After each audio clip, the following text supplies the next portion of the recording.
to YouTube, and then I'll turn on the mic.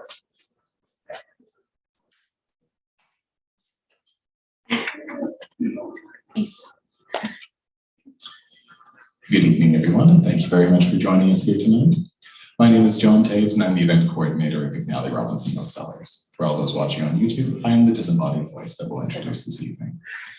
McNally Robinson Booksellers is based on Treaty 1 territory, the traditional territory of the Anishinaabe, Cree, Cree, Dakota, and Dene peoples, in the homeland of the Métis Nation. In addition, McNally Robinson Booksellers itself rests on the land once occupied by the Métis community of Roostertown. We are here tonight in collaboration with the good folks at Prairie Comics Festival, an annual free-to-attend event held in Winnipeg that celebrates independent comic creators on the prairies and across Canada. Festival organizer and comic creator Beiko in conversation with their 2022 festival guests, Silvana Moran and Scott B. Henderson. That conversation will be followed by a Q&A. So just a few quick words about your host. Sam is a Winnipeg-based artist, author, and editor. She is the artist and writer for the creator-owned webcomic Krampus is My Boyfriend, which won the 2020 Aurora Award for Best Graphic Novel and was nominated for the 2020 Joe Shuster Award for Best Webcomic. They can be read for free on the Webtoon app. Her first novel, The Lake and the Library, was nominated for the Manitoba Book Award for Best First Book, as well as the 2014 Aurora Award. She is also the author of the award-winning The Realms of Ancient series, which includes Song of the Fox, Children of the Bloodlines, and The Brilliant Dark. Watch out in April 23 for a novel we're very excited about here, The Stars of Mount Grace, the first in an all-new series called The Brindlewatch Quintet. So please join me in welcoming tonight's panel.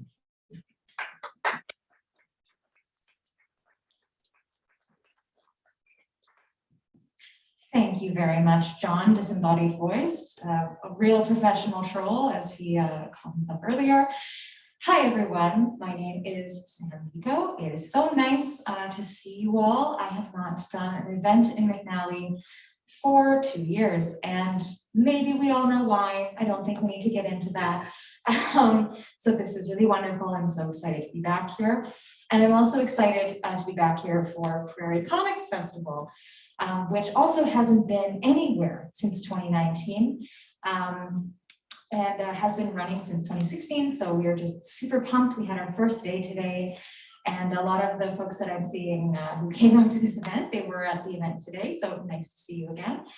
A bit about Prairie Comics Festival, as John had mentioned, we are not Comic-Con. We are a small festival that celebrates independent creators who are the creators of their own work, their own comics, their own artwork, not necessarily in what you would see in the mainstream.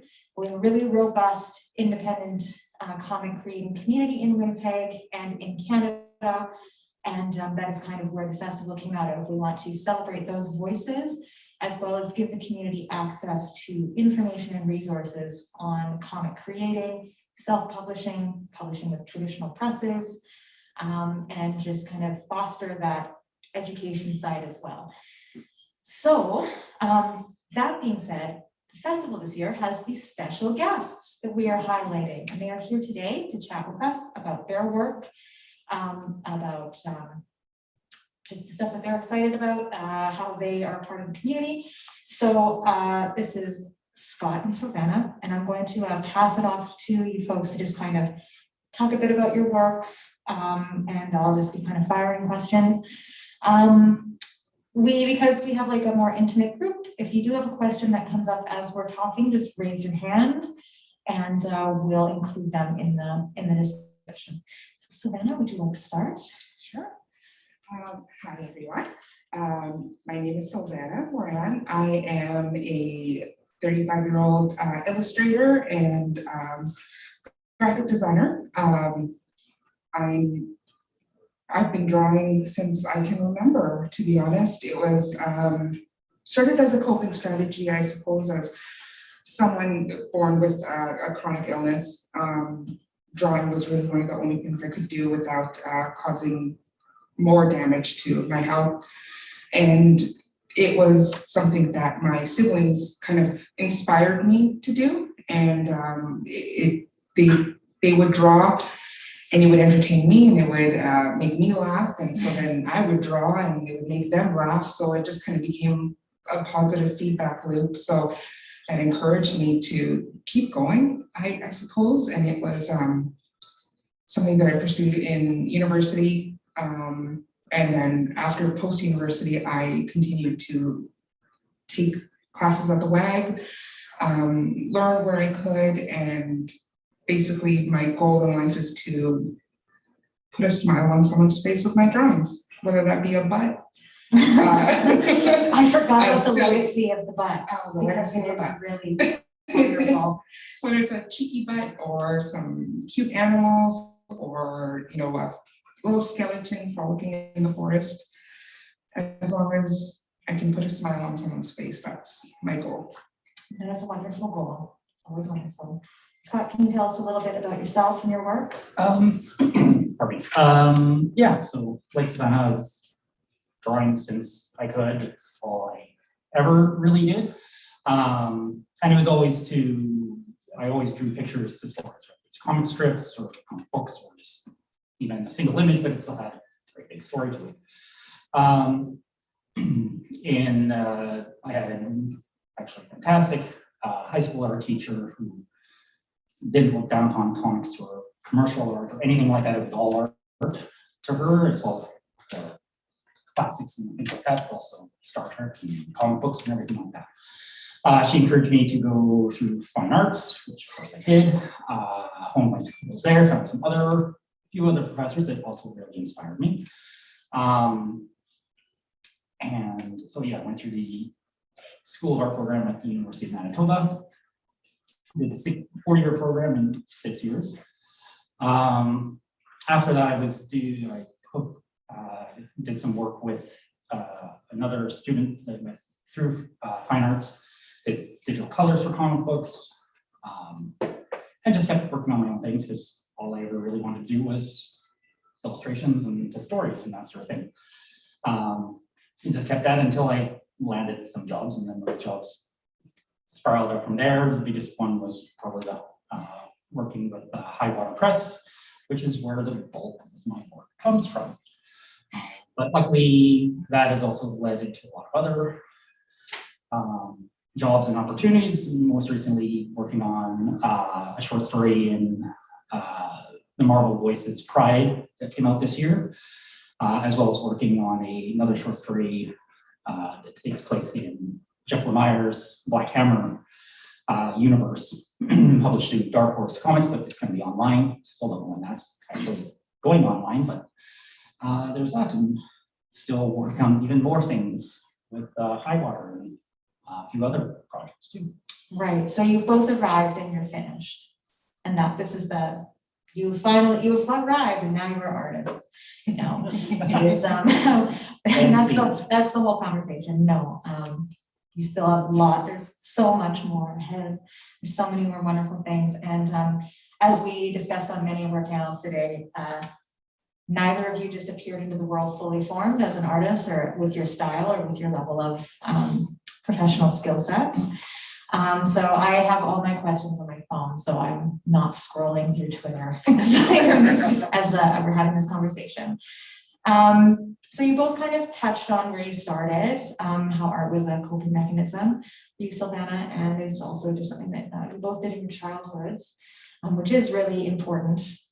I also wanted to kind of talk to you about, I always hear from folks who want to become artists or writers, should I take a master's in art, fine arts? Should I be trained formally in art in order to be an artist? And I wanted to just kind of touch on your education background and if you feel it has informed the way that you are an artist and how you would maybe answer that question for a fledgling artist.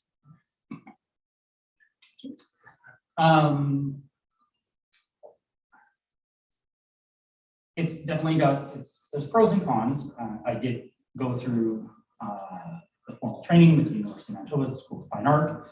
I definitely came out of that with a lot of skills and connections and things like that, which did help get me further, even contacts to getting some of those jobs. Like I might not actually have even heard of the High Water call for an artist without a little tip from professor from university, as well as another former grad of through the School of Fine Arts as well.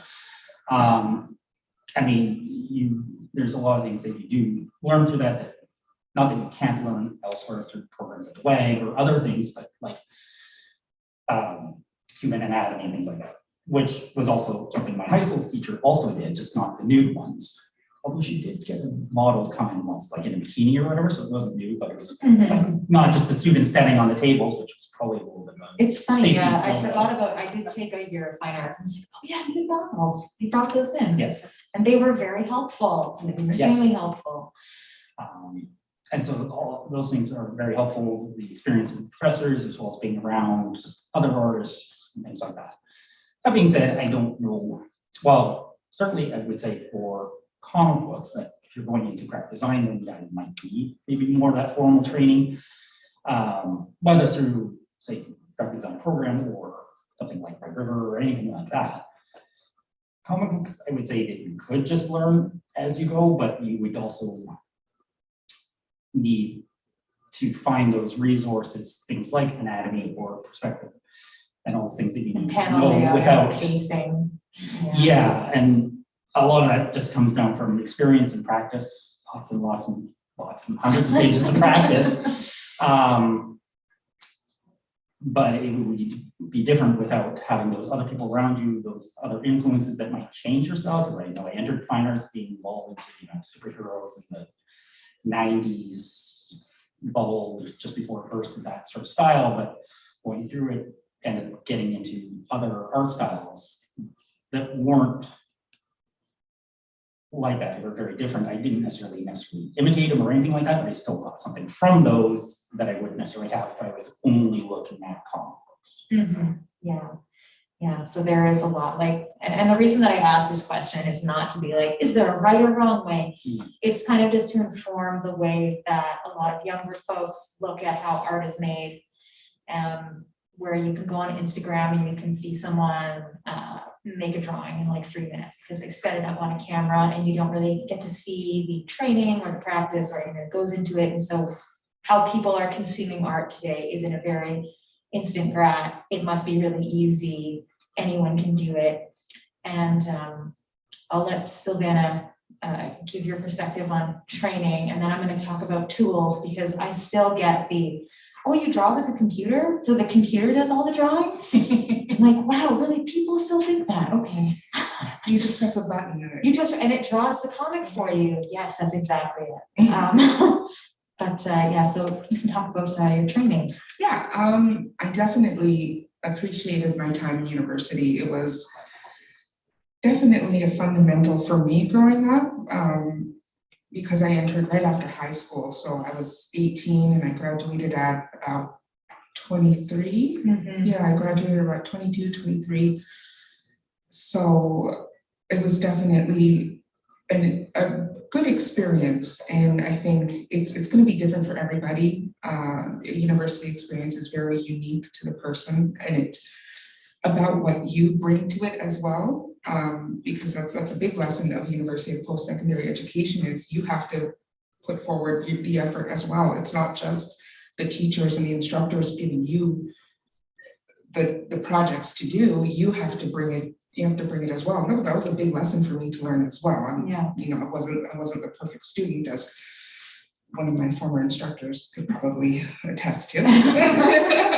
So I definitely, now that I'm older, especially, I think I look back on those years thinking, what great experiences those were, because yeah, the fundamentals were really great to get in those situations and to experience art in a different way, because I didn't know what installation art was until I tried it. Yeah. And I saw performance art, and I saw very strange things that I never would have experienced elsewhere. And I appreciate it. I do. Yeah. Yeah. Yeah. So I don't think you have to go to art school if you want to be an artist. I think that's just one road you can take.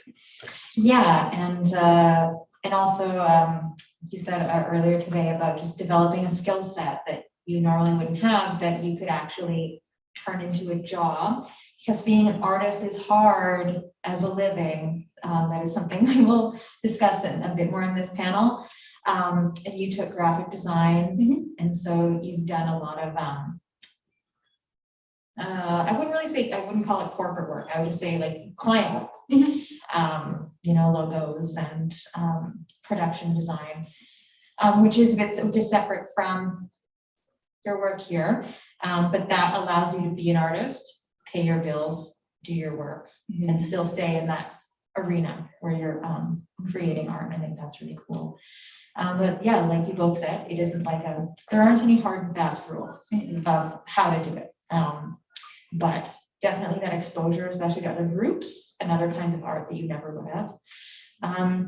I wanted to kind of go off of that and talk about your mediums. So Silvana, you're more traditional medium, but you do also do digital. I do, yeah. Yeah, and Scott, you do a lot of, you do both too. You both do a mix. Have you found that working in these mediums has informed your styles specifically? And if maybe you could speak to a bit like how you've developed the style that you're at today with your work. I know, Scott, that you had kind of talked about your influences with the comics that you were reading and that you really wanted to make comics. It's a very broad question. So I asked you about tools, and then I asked you about style, and then I can see the look. For me, I try to grab influence everywhere I go, right? From picking the leaves up on a walk and taking a photo of that and then drawing on top of it, to being inspired by the crows that come to my yard and that I feed, or the squirrels, unfortunately, as well. A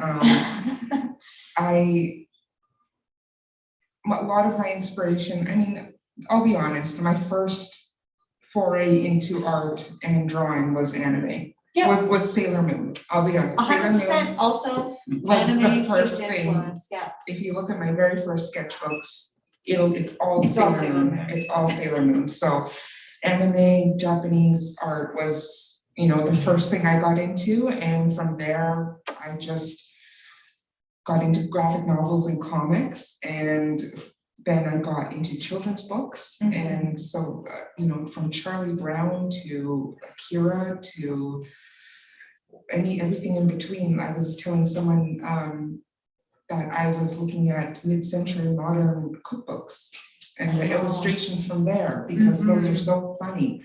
Yeah. You know, a pig roasting sausages on the barbecue and a fish filleting another fish, but in a shop. Yeah, I know. It's absurd. There's an absurdity there, and I love it. And it's just so chaotic. So I try to find, you know, things that kind of spark little ideas in me. And my own background being from Central America, my family being from El Salvador, you know, there's a lot of folklore and Indigenous art there that, you know, helps me kind of keep in touch with my family and my roots, that I'm able to, I kind of keep that alive in myself by creating that. So yeah, that's fantastic. Those tools and influences. Yeah. Let's narrow it to that. I got really excited. Sorry. So I did start off very traditional pen to paper, partially because I was learning about comic books, and that's just what you see American comic books and largely being done on, and so I just kept with that. And I mean, back in university, I wasn't against learning like the Photoshop and things like that. I wasn't quite interested in it. Still like doing, you know, like real art sort of thing. Not because anything against the computer. Tangible. You like being tangible with your getting your. Yeah, I just like that. That being said, I mean, the last year, 2 years, it's been 2 years, I guess now. I did get a Cintiq, and so now I pretty much exclusively do my art digitally. Part of the reason for that is kind of practical. I mean, I like certain kinds of paper. I order it from online in the States, and getting it over, it's costly. But I also have like over 10 or 30 years worth of comic book pages sitting in Rubbermaid tubs in my closet doing literally nothing else. Wow. So it's very heavy. I never thought about, you know, even being in books, I never thought about the storage aspect.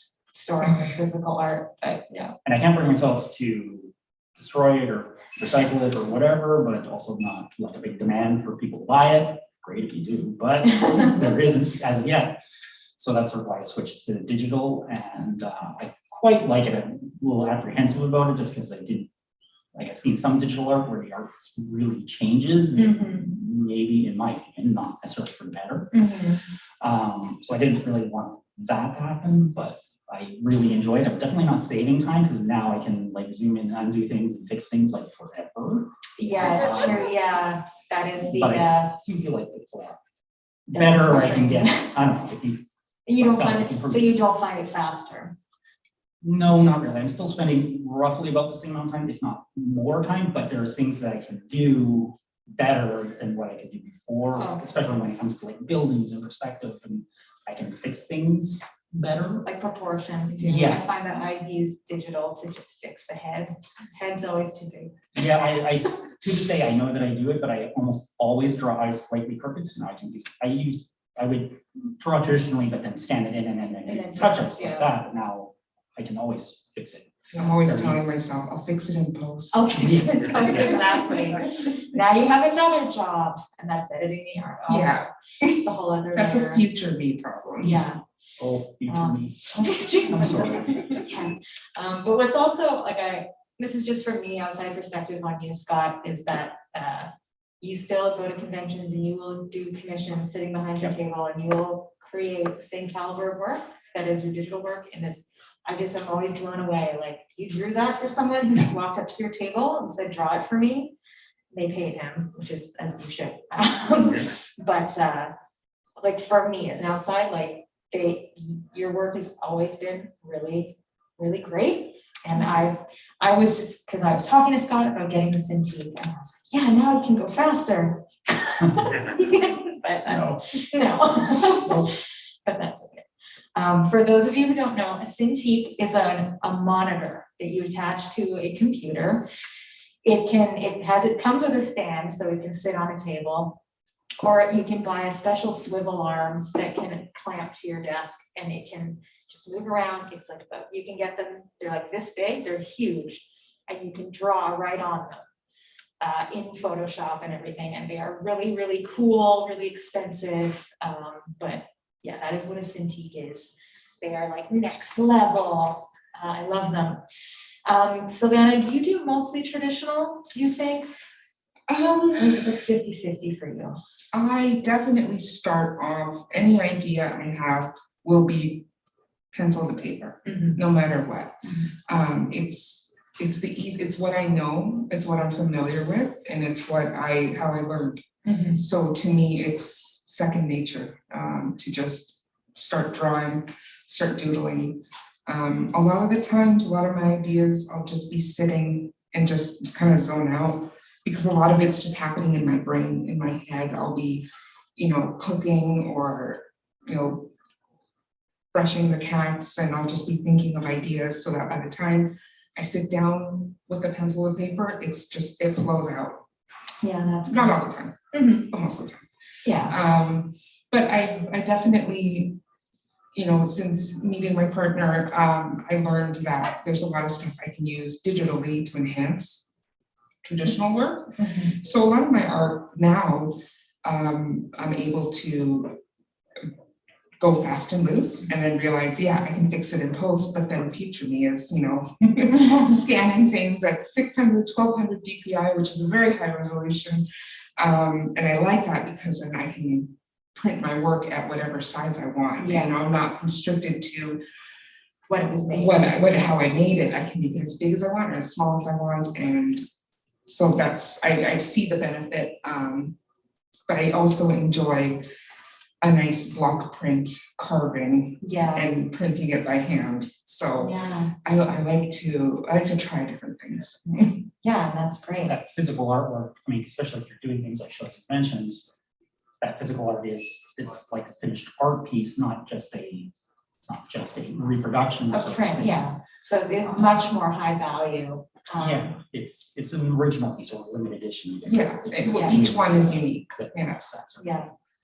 So whereas I don't necessarily sell as well, I do a lot illustrations for books, so it is being reproduced and printed. So it's if I don't need Mhm. original art, but I'm being commissioned sometimes and things like that too. So There is a market for original art, though, I will say, but Mhm. but there is also, you have to kind of be practical in that, Yes. am I gonna cart this giant canvas around, or this vinyl print, or this block, or so, but I understand the tangibility of just working with your hands. It's not to say that you don't work with your hands in digital, but you can do all kinds of things that Mhm.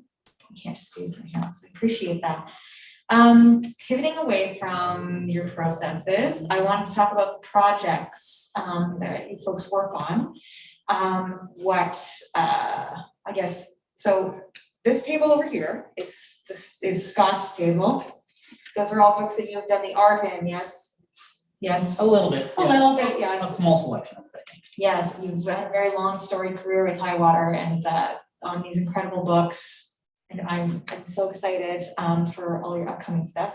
And this table here is Silvana's work, her print work, very beautiful. My son's favorite piece of art in our house is an alphabet poster. And there which animal is it with the butt? I think it's the elephant. Elephant, yeah. With a little butt. Just Silvana's butts make my day. They bring joy back into my life when I see them. They're very shiny. So afterwards, you folks can take a closer look at these. But I want to talk about what you're working on now, how the project maybe started, and how it's going. So Silvana, do you want to? Yeah, I have a few projects on the go, but I have a cookbook I did for a friend for a memorial project for her mom who passed away. And it's really important to me that she, and sees the effort I've put into to make this cookbook for her, and to know that like it is as important to me, to know that this is a proper memorial piece for her mother, and that's one that's very close, the more emotional, I guess, for me. But I've recently, my partner and I have started on a children's animation show that we worked on earlier this year, and it got approved, got greenlit. So that's really exciting. I can't, talk too much about it, but I am doing a lot of the character designs, which is really, it's exciting. It's very intimidating. That the folks on the project, the producers and the crew have a lot of faith that I may not even have in myself, but I really appreciate that my partner was able to kind of encourage me to go to try it, and that even though I doubted myself and my abilities, he was able to believe in me. So that was important. And it sounds like the team really, like, they hired you and they're like, oh, we trust you to just make these designs, and they're great. And I think you kind of said you were kind of surprised at that too. Yeah, that these 3D models are going to be based off something that I created. Yeah. Blows my mind still. Me professional? Yeah. Me do work? Yeah. Yeah, that's, and you said you're moving on to the storyboards, right? Which is like making a comic. Yes. I did want to make that connection and I was too tired to earlier, but now I can do it, get my second chance. Because you have to do the pacing, and you also have to do like the camera angles, and you're sort of the director too of the scenes. And sorry, I don't want to like just blast you and be like, this is very stressful, but that's where it's nice for that intersection with the Comics Festival and illustrator work is, you get to just kind of swing the camera around, you get to be Michael Bay. Explosion. Explosion. A lot of lens flares and product placements, camera spin. But that is really that's very exciting. And that's a huge achievement. when I was a little baby. I was like, I'm gonna be anime maker. Oh yeah, I said that too. I was like, I'm gonna go to Japan and I'm gonna work on anime. Oh man, good thing we didn't, because we'd be more burnt out than we are now. I'd be a When I was in first grade, I was like, I have a great idea. I'm gonna make a comic version of Sailor Moon because no one's done that. But it didn't pan out. Then I found out the truth. But anyway, Scott, tell us about what you're working on or what you have in the pipeline. So in the pipeline, I'm just about to start on the third volume for The Reckoner Rises there, which is one of the real recent projects that I'm super excited about, because as much as I love all the other high water books and I love the history and doing World War II stories or Bo and things like that, I really like doing superheroes and action scenes and explosions and mad scientists. And then making Donovan color. Who is gonna color us? I'm sorry, Donovan, Every but time. I'm not going to stop drawing my convenience store scenes and actually put all the product into the freezers. There's Fisherman Friends, there's the... Oh my God, you do? I do. Oh, in wow. the first Reckoner, Cole goes into the convenience store and he's going by the freezers and there is pictures, micro pictures of Fisherman's Friends. And I know it's terrible. I always joke that, he's losing a little bit more hair or he's going to have another anxiety attack or something, probably because of me, and I'll feel terrible. But I'm not going to stop. I just like, that's just how I like to draw. It's just the way it is. Yeah. I'm not certain if he is saying it to me, but sometimes he'll talk like, oh, I just love artwork that's, you just have what you need and these little details that don't show and don't really contribute to the story. I love a panel that's just color. That's just a color block in the background. Anyway. So I don't know how about that tangent, but working on Reckoner 3, so I'm super excited about that. Superheroes, it's action, so much fun. Just came out for things that most recently came out. There was also the Marvel Pride short story that I did for that with LGBT with D-Man, and I got to design 4 brand new transgender characters with feedback from the writer Grace Freud. So that was an exciting thing. That probably came about from the massive amount of work that I have there. I think the editor, she maybe found me through my work in This Place, 150 Years Retold. One of the other artists in that, Charles Kyle, I forget which way it is. He did some work for their Indigenous Voices, the first one that came out. So yeah, it's just that volume of work and recognition, so that might be that. And then another one, which I'm still not certain when it's coming out, is the Black Hammer one, written by David Robertson, again, who I've worked with most of the books as well through High Water. That's going to be online, but I heard it was supposed to be out in like April, and then at the beginning of July, he said, oh, it should be by the end of the month. And well, it's September now. It's digital, so I don't know. It's not the print paper supply problems or anything like Comixology, is that kind of where it's you're aiming? through Substack, I guess, because Okay. it's Black Hammer. I was like, does Comixology still exist? As the words were coming out of my mouth. Yes. Yeah, it still is. Or I don't know. Yeah. Stuff has been going on with that. I did finish the artwork and finished the colors for the sequel to Blanket of Butterflies, which that and Sugar Falls were re-released this year and last year, being recolored because they were originally black and white. So there's a sequel to the Blanket of Butterflies that's coming out. And then there's a secret that was project. an older book. Yeah. That was like from a while ago, and 2016, I believe. Yeah. And I think that's also when it was nominated for an Eisner, so that was another, feather in my cap, or whatever the phrase is. So that's, that one's been really exciting. I love the Marvel one and the Black Hammer, and the Reckoner Rise is the most, just because they're the most fun, as much as I like the other ones, they're just all fun. And then there's another secret project with Greg Kmichuk, so You're just busy. I'm busy, although both the record and the comedic one, it's one of those, because I think you asked that earlier about, you know, planning and what we learned sort of thing, and, you know, managing and thinking forward and finances and that. It's a good thing that I learned from the last time that I went full-time freelance, that I actually had some savings, because the last 3 months have been a little bit tight. But hopefully those projects are finally coming through. Yeah, that's good. Finally. Yeah, because I mean, that's also a subject that we can get into as much or as little as like folks want.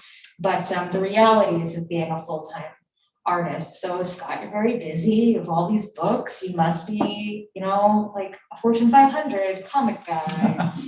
You must be Todd McFarlane, you must be high on the hog for all that hard labor you do, because art takes a long time to produce. Especially when you're drawing all the product inside. Exactly. Stores to torment. Yeah, and just to torment yourself. Let's be honest. So I just want to kind of talk about those realities. Like you said, like, yes, finances can be tight because it's not, there is a lot of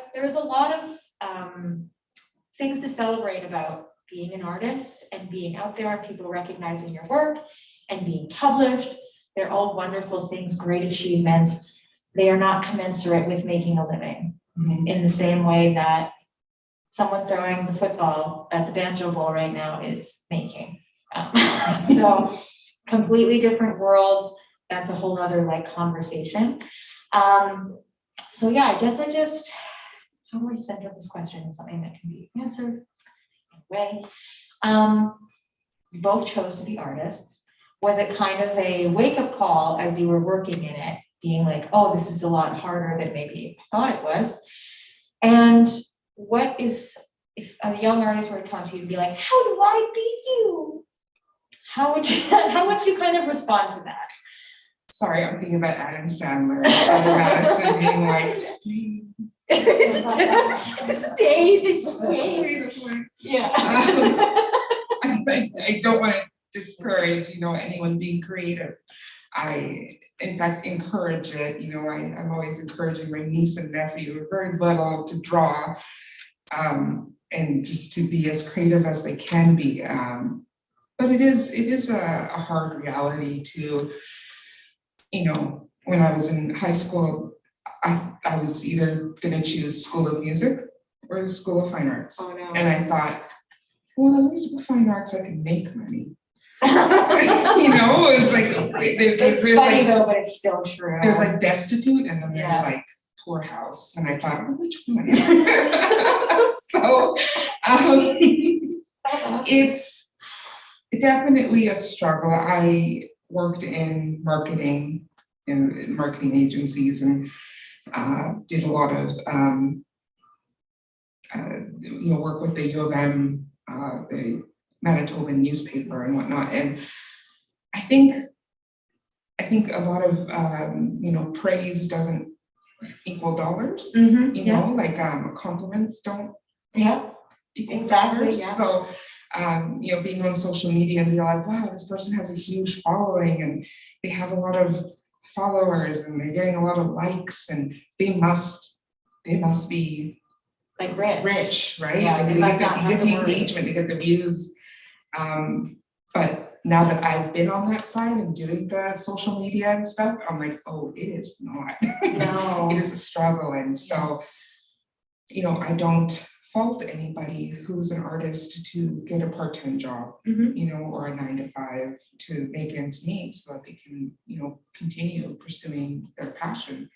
And that's something I think a lot of people think that that's a downgrade, but no, you're doing what you have to do to keep going. And I think that's critically important. And that's a lesson, you know, I've had to learn a few times and I'm still learning. Yeah, and I mean, I'm sure there are a lot of people out there in corporate world who could have used someone to say, hey, you know what, it's okay for you to pursue passion, even if it doesn't like make you tons of money. Because, you know, by the time they're retired from their cubicle job, they're going to be wondering, why didn't I just do it? Why didn't I just take that risk when you know, I was younger, and a lot of it does come down to just what's expected of you. And when I was little, it was, oh, you're going to be a starving artist, is what all the adults around me said, as if it was a joke.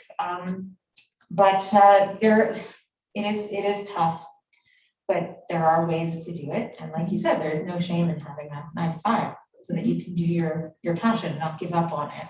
That's very important. Talk to us about your life, balance as an artist. Balance, what's that? I mean, I'm more aware of, okay, I'm working too hard, I'm not exercising enough, I'm not spending enough time with so-and-so, and trying to balance that better than I used to. You know, there was just some major life changes for me a few years ago, with separation, things like that, where, and learning to be a bit more honest with myself, which led into other things such as coming out into the LGBT community, as well as getting diagnosed with ADHD, and then just learning to understand all those things and like how I function helps me to inch my way to being better than I once was. But a lot of things that I wish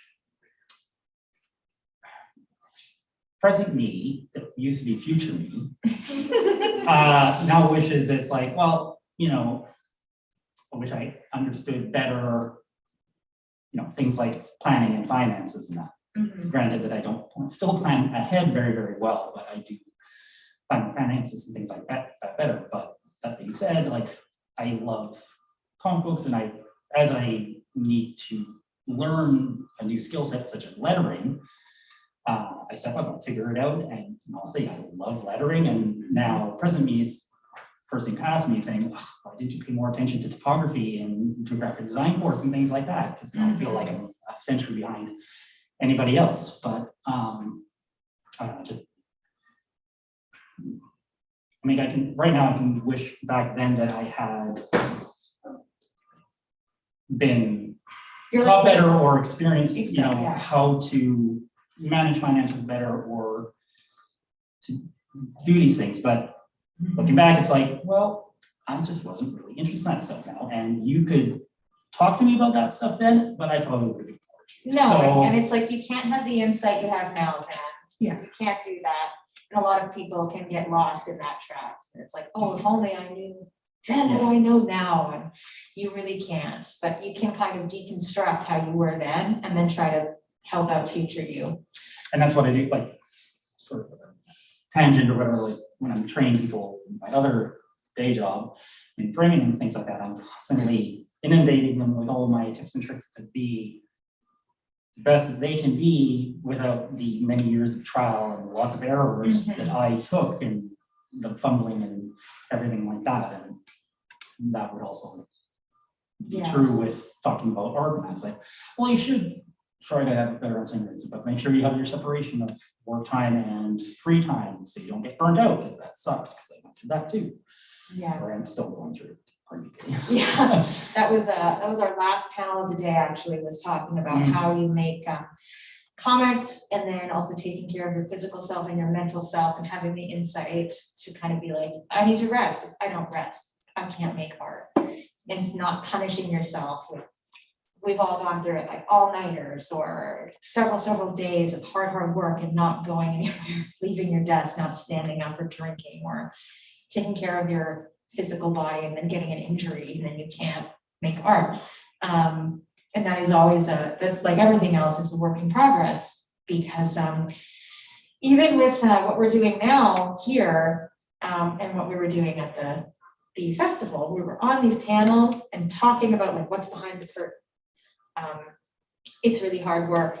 And a lot of giving that advice to people for free is like coming from a place of, I don't want you to have to struggle like I did. Which is hugely helpful in giving back to the community. And so my last question before we go to questions is, how do you two go into your community to try and do that, to try and like give back, or be like, this is for baby me, help. You've done like workshops or classes, or is that something you're interested in doing? It's definitely something I would love to do in the future, to kind of spearhead a workshop. but in terms of giving back, I try to do a lot, at least within my capacity, you know, with my health. And it really, for me, it started off with being part of the community of the chronic illness with my condition, being part of talks and panel discussions like this for people with bleeding disorders to know that, you know, there is, I try to almost be not a role model, but just someone that like, hey, I have the same condition as you and I'm still here. So, you know, there is hope. So that kind of translated into what else I can do, because I am more than just someone with an illness, right? So I'm multifaceted. So I like to share my experiences that, you know, maybe someone else can have an easier time of it. So I also love hanging out with other peers of mine and people who I definitely look up to and admire, and we get together, you know, when we could, you know, in the before times. And we call ourselves the Draw Mob, and you know, some members are here. And it's crucial to be able to share those experiences. And you know, I've done the Pechakucha talks. You know, I've done 2 of those, and just I want to share that it is a process, and you can't fast forward these things. And you know, that the whole saying, it takes 10,000 hours to become a master at something. I 100% believe that. And you can't fast forward through the process. You can't just be suddenly, I want to be an artist and be recognized. That takes time. Tomorrow. I want to, you know, start my social media page, and how come I don't have enough followers? You know, like I don't have 5 million followers yet. It's a process, and you have to trust the process. Yeah, for sure. Well said. I have done a few graphic novel workshops. I had to ease into it because even now, doing a few of them and getting better at it, I still usually give the preamble of, I'm not a good teacher. But then depending on the topic, I can usually fumble my way through. My biggest personal struggle is just that I know how to do the thing. I don't know how to explain what I'm doing. I just do it.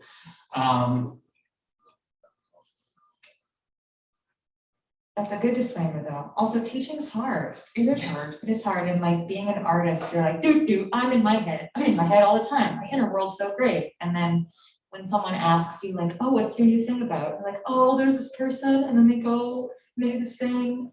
And that, you know, it takes so much practice, and also just energy. And you're like, I could be putting this energy into making a comic page, but I'm going to show you how because I want to help. But so you can be kind of chaotic good. There's nothing wrong with that. A gremlin. You can be a giving gremlin. I love Silvana so much, because whenever I'm having a hard time and I talk about it on social media, and she's like, I'm here for you. And then I think of your skeletons who are also having a hard time, because you're just very honest. And I like that, because it just means like, oh, someone's struggling too. That's also really important to share to the community. I wanted to open it up. 2 questions. Do you find, folks in the audience, do you have any questions for our guests here tonight? If not, I have lots more, so don't worry about it. No pressure. Oh, Jay, what is your question? I noticed that in both of your work, for audiences, you're a thread to Indigenous narratives in some way. And I was wondering if it, you know, in different ways, but I was wondering if either or both of you would like to speak to that. Okay, I'll just repeat the question. They asked, the 2 of you have threads to the Indigenous community in your work, and if you could speak to those works. Yeah, a lot of the work is, there's a focus on Indigenous communities, and while I am, you know, a person of color, and I am part Indigenous of Turtle Island, just not this part, I do try to make sure that if those opportunities do present, I try to kind of open up my Rolodex of friends and artists and, you know, anyone who is Indigenous. I try to see if they're available to pass on, you know, the work. So I do try to recognize that, but if, you know, sometimes the work does come to me, and it's really fulfilling doing the work for doing art for Indigenous communities. You know, I worked with my partner on the 7 Sacred Laws for the Manitoba 150, little featurettes like from Turtle Lodge that are on YouTube. And that was really incredible to learn about, to learn and to draw and create at the same time. And through that, through experiencing, you know, the stories and the traumas of the Indigenous community here, I was able to better understand my own culture's traumas and histories and stories. So I'm really grateful for that, and I'm very grateful for those opportunities to be able to reconnect back to my own roots. So, yeah. Awesome. And Scott? For me, it's a little bit different because my other disclaimer is that I am very much not Indigenous. Have a little bit of color, but don't spend too much time in the sun. Mostly freckles, I think. So it's been a great honor and really interesting learning experience. Part of the reason why I get as much work as I do, and also not being Indigenous, is I've always been very willing to listen, and I really do want to learn more about the culture. So it's that sort of openness, and I just sort of take in all that information. I really didn't know very much, if anything, of the subjects that I'm working on until I started to work on them. Because there's the whole own voices and various people, not just Indigenous people or people of color, but also the LGBTQ community and everything, being able to tell their own stories. I very much try not, I think of myself mostly as sort of almost like a tool for the writer to be able to just take their written story and make it into the visual medium to reach a wider audience. So I try not to put too much of myself, because I know that could get to be kind of problematic. And because of my good relations with the writers and the publisher, the praise of the works, even if it is more, say, about the writing and not necessarily about the art, which is fine.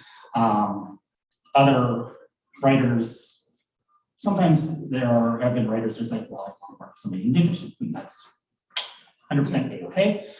But there's other ones that's like, no, I want to work with Scott Henderson because I love his work there, and I just want more of that, but I want my story told, sort of thing. So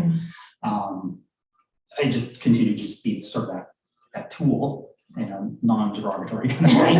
Conduit. Yes, I'm a megaphone to put it into that medium to reach a new audience so that they can get their stories out.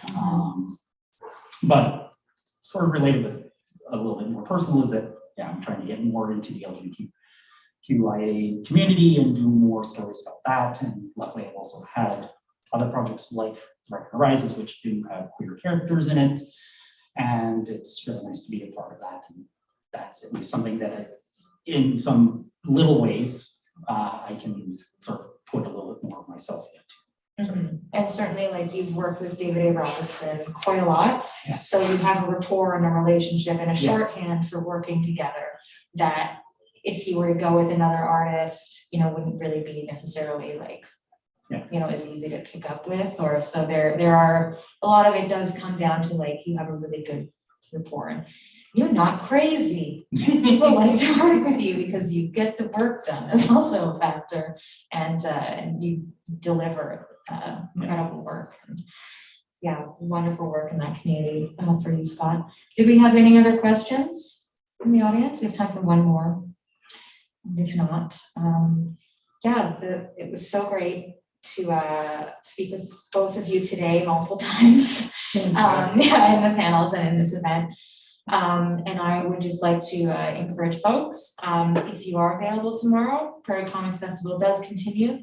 And both Scott and Silvana will be there selling their work and their wares, and you can be super pumped and excited with them. Tomorrow they'll be rested, but I'll be rested tomorrow. Yes. It is free to attend. So I had a couple of people ask me, well, how much does it cost to get in? Like today at the door. And I was like, no, just go. Be free. So please do come down. It's at the West End Cultural Center. It's on the way for Sherbrooke Street Fest. That's what's going on. And also please check out their work on these two tables. And you can obviously ask some questions now because they are here. So thank you so much for coming tonight. And I just want to thank our guests as well.